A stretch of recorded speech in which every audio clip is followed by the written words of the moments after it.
आज हम लोग पढ़ेंगे जैव विकास के प्रमाण के बारे में। अर्थात जैव विकास हुआ है या नहीं हुआ है।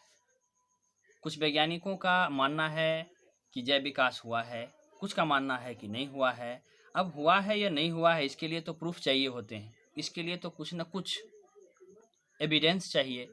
तो जैव विकास के कुछ महत्वपूर्ण प्रमाण आज हम आपके सामने प्रस्तुत करेंगे, जिसको जानने के बाद आप यह मानने के लिए विवश हो जाएंगे कि वाकई में जैव विकास हुआ है। तो चलिए बात करते हैं सबसे पहला जैव विकास। सबसे पहले हम ये समझ लेते हैं कि जैव विकास है क्या। किसी भी जीव के उदय होने में उसके शुरुआती दिनों से सतत विकास को हम जैव विकास कहते हैं। तो चलिए सबसे पहला है भूवैज्ञानिक प्रमाण यानी कि जियोलॉजिकल एविडेंस, और फिर भौगोलिक प्रमाण यानी कि जियोग्राफिकल एविडेंस। अब यहाँ यह समझना है कि भौगोलिक प्रमाण से आप कैसे साबित करेंगे कि जैव विकास हुआ है या नहीं हुआ है। तो देखिए, विभिन्न अलग अलग भौगोलिक क्षेत्रों में जब हम अलग अलग जगहों पर जाते हैं और वहाँ में पाए जाने वाले जीव जंतुओं के विषय में सोचते हैं, तब हमें पता चलता है कि विभिन्न जगहों पर पाए जाने वाले जीव जंतुओं की आकृति, उसकी शारीरिक संरचना, उसकी जेनेटिक संरचना आदि में विभिन्न प्रकार के अंतर पाए जाते हैं। यह अंतर हमें स्पष्ट करते हैं कि ये जीव कहीं न कहीं किसी न किसी रूप में कहीं न कहीं एक जैसे ही थे, जो कि धीरे धीरे आकर के वो अलग अलग होते चले गए। उसके बाद तीसरा है वर्गीकी यानी कि टैक्सोनॉमी। अब जब हम टैक्सोनॉमी के आधार पर जीवों का क्लासिफिकेशन करते हैं, यानी कि जीवों को अलग अलग कैटेगरी में बांटते हैं, तब हम देखते हैं कि कुछ जीव ऐसे होते हैं जिनके लक्षण समान पाए जाते हैं, जैसे कि छिपकली, जैसे कि सांप, इसको हम रेप्टाइल्स कहते हैं। जबकि मनुष्य, बंदर, चिंपैंजी, गुरिल्ला, गाय, ये सारे जो हैं ये स्तनधारी हैं यानी कि मैमल्स हैं। इनके अंदर एक तरह का ही कैरेक्टर पाया जाता है, इसलिए हम इसको एक कैटेगरी में बांटते हैं। उसी तरह से जो कर्णिवोरा हैं, जो मांसाहारी हैं, उनकी एक अलग कैटेगरी होती है। तो यहाँ पर आकर के हम यह जान गए हैं कि अलग अलग कैटेगरी के जीव को जब हम कैटेगराइज करते हैं तो उसमें कुछ समानताएं पाई जाती है। आखिर यह समानता कहाँ से आई? यह समानता आई इसी से तो पता चलता है कि जीव कभी न कभी एक जैसे ही थे, बाद में उनमें धीरे धीरे अंतर होता चला गया और वो वेरिएशन उत्पन्न कर दिए। अब चलिए, अगला है भ्रूण विज्ञान का प्रमाण यानी कि इम्ब्रोलॉजिकल एविडेंस।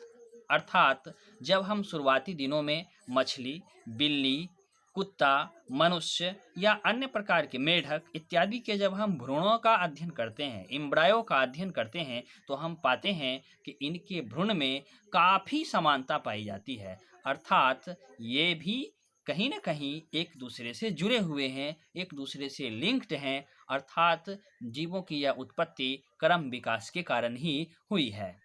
चौथा एविडेंस है तुलनात्मक आकृतिक प्रमाण यानी कि कंपैरेटिव मॉर्फोलॉजिकल एविडेंस, और फिर है तुलनात्मक क्रियात्मक प्रमाण यानी कि कंपैरेटिव फिजियोलॉजिकल एविडेंस। उसके बाद है आनुवांशिक प्रमाण। आप जैसा कि पिछले चैप्टर में पढ़ चुके हैं कि जेनेटिक्स यानी कि is the branch of science in which we study about those character which are transfer from one generation to another. These are may be similar, ये एक जैसे हो भी सकते हैं और एक जैसे नहीं भी हो सकते हैं। तो बहुत से जीव ऐसे हैं जिनमें आनुवांशिक समानताएं पाई जाती है, उनमें कुछ विषमताएं भी पाई जाती है। हमें यह सोचना होगा कि आखिर यह समानता कहाँ से आई। अर्थात ये आनुवांशिक रूप से समान हैं, अर्थात ये कहीं ना कहीं एक दूसरे से जुड़े हुए हैं। उसके बाद है अवशेषी अंग संबंधी प्रमाण यानी कि वेस्टिगल ऑर्गन रिलेटेड एविडेंस। अर्थात हमारे शरीर में या अन्य जीवों के शरीर में कुछ ऐसे अंग हैं जो अभी काम नहीं कर रहे हैं। जैसे कि मनुष्य के शरीर में अपेंडिक्स होता है, यह काम नहीं कर रहा है, लेकिन यह किसी समय काम कर रहा था जो आज काम नहीं कर रहा है। अर्थात किसी विशेष परिवर्तन की वजह से इन अंगों में परिवर्तन हो गया और यह काम करना बंद कर दिए। अर्थात इससे यह पता चलता है कि जब जीव के अंग मॉडिफाई हो सकते हैं, जब जीव के अंग में परिवर्तन हो सकता है, तो फिर जीव में परिवर्तन क्यों नहीं हो सकता है। तो ये सारे प्रमाण यह साबित करने के लिए पर्याप्त हैं कि ऑर्गेनिक इवोल्यूशन यानी कि जैव विकास हुआ है। अब जैव विकास हुआ है, इसके संबंध में बहुत सारे सिद्धांत भी दिए गए हैं। तो इन सारे सिद्धांतों के विषय में हम अगले वीडियो में पढ़ेंगे। तो आप हमारे चैनल को सब्सक्राइब कीजिए ताकि आप हमसे जुड़े रहें और पूरे बायोलॉजी, जो कि 12th का बायोलॉजी है, 11th का बायोलॉजी है, आप जिस क्लास में पढ़ रहे हैं उस क्लास के बायोलॉजी को समझने के लिए आप हमारे चैनल को सब्सक्राइब कर दें ताकि आप अधिक से अधिक अपडेट्स पा सकें। धन्यवाद।